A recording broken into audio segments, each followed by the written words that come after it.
Саламатсыздар ма достар? Қазіргі дайындайтын біздің рулетіміз бұл сырный рулет дейміз. Әрі десерт ретінде де қойылады, және де ассортимізға қойсақ та болады. Бұл үшін бізге керекті құралдар: сырымыз, комо сыры керек, міндетті түрде еріген кезде жақсы өзінің қалпын ұстау үшін. Бұл жерде бізде 250 грамм. Одан бөлек бізде салатный листьямыз керек, және де адыгейский брынзамыз керек. 2 қасық майонезіміз, және де сладкий перец, светофор қызыл түсті болгарскийіміз керек. Енді ол үшін бізге сырымызды мынандай полиэтиленовый пакетке саламыз. Ертіп алуымыз керек.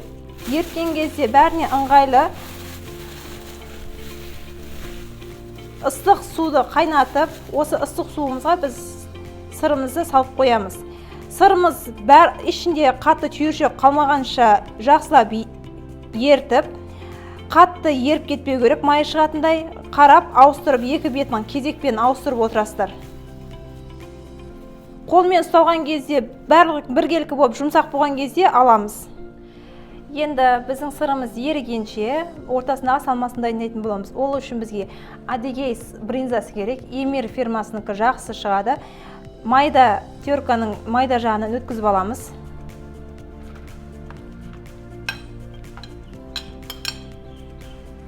Және де 2 қасық бізде майонезіміз.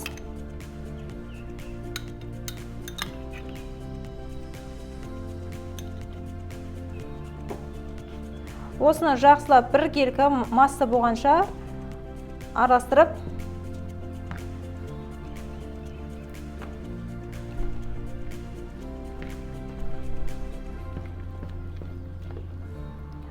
сырымыздың ортасына жағатын боламыз.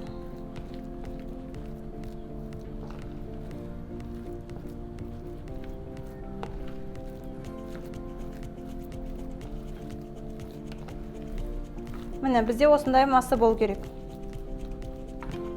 Міне, біздің сырымыз осылайша еріді қазір.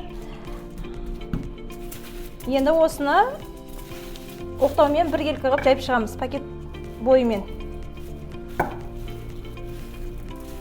Жылдам жұмсақ ыстық кезінде жаймасаңыздар, сырды білесіздер, тез қатып қалатын болады.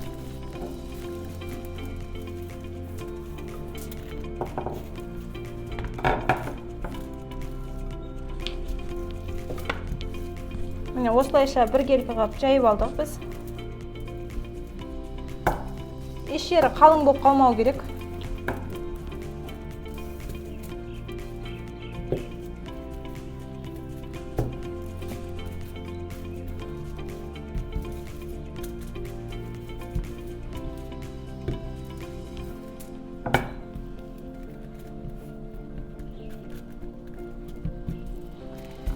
Жайып алдық.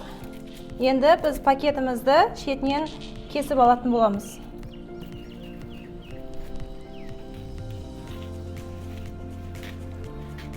Пакетімізді кесіп алып, сырымызды фольга бетіне қоямыз.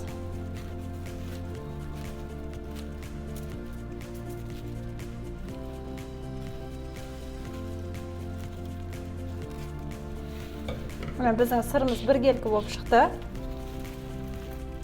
Осы пакетмен бірге көтере отыра, біз фольгамыздың бетіне қондырамыз.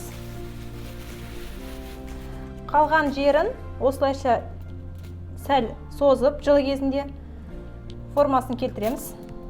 Қалыңдау жерін болса тартамыз. Міне, сырымызды жайып алдық біркелкі қылып. Енді осы сырымыздың үстіне біз массамызды дайындаған брынза мен майонез массамызды жайып шығамыз. Салмамызды.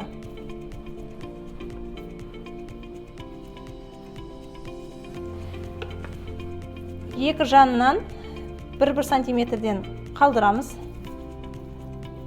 Және де біркелкі қылып бәрін осыны жайып текстеп шығамыз. Міне, сырымыздың бетіне біркелкі қылып массамызды жайып шықтық.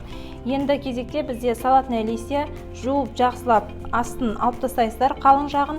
мына бас жағы жұмсақ жерін осылай жайып шығамыз. Мына осылай салатный листьямызды жайып шығамыз барлық жеріне. Енді жаңа біздің айтқан болгарский перецімізді ортасына осылай жіңішке етіп кесіп аласыздар.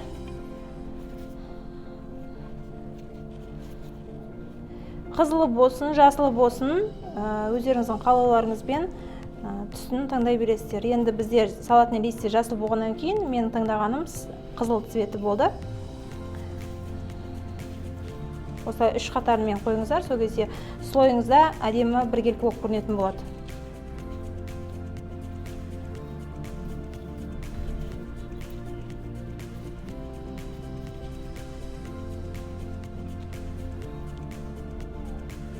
Енді біз бұны қалай ораймыз? Осы фольгаңызды ала отыра, көтеріп, үстінен басып отырып орайтын боламыз. Сырдан бөліп аламыз.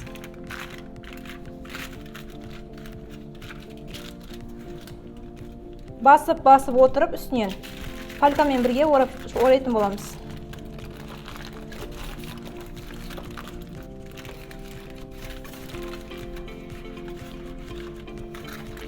Міндетті түрде фольгамен орап болғаннан кейін үстінен қолмен басып шығасыздар.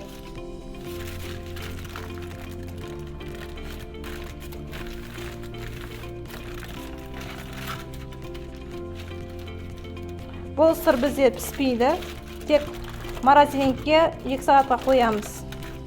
Сырымыз қатты қатқан кезде кесілуге оңай болады.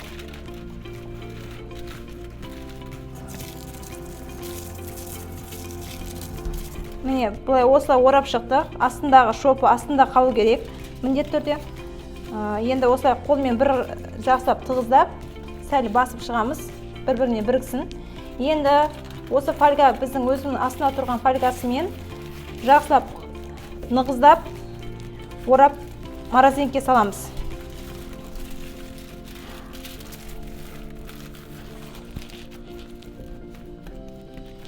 Бұл бізде піспейді, сол себепте морозильникте 2 сағат, 3 сағат тұру керек.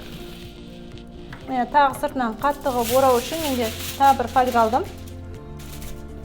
Формасын жақсы ұстау үшін.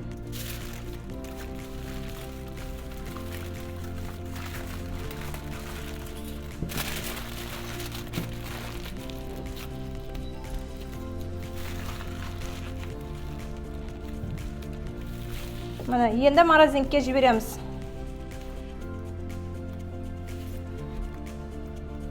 Екі сағат морозильникте тұрып, содан кейін шығарып кесетін боламыз. Егер морозильник сіздің жай істейтін болатын болса, 3-4 сағатқа қою керек міндетті түрде. Міне қыздар, біздің сырный рулетіміз дайын болды. Тоңазытқышта тұрды 2 сағат. Енді осылай ашып, сіздерге қазір кесіп көрсетеміз.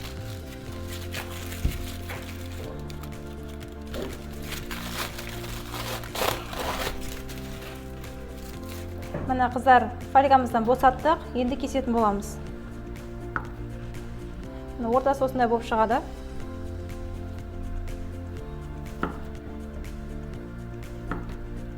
Желательно мұз кезінде кессеңіздер, жақсы кесіледі, бір қалыпты болып.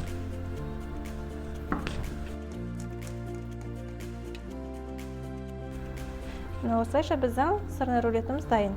Мына. Ас болсын қыздар.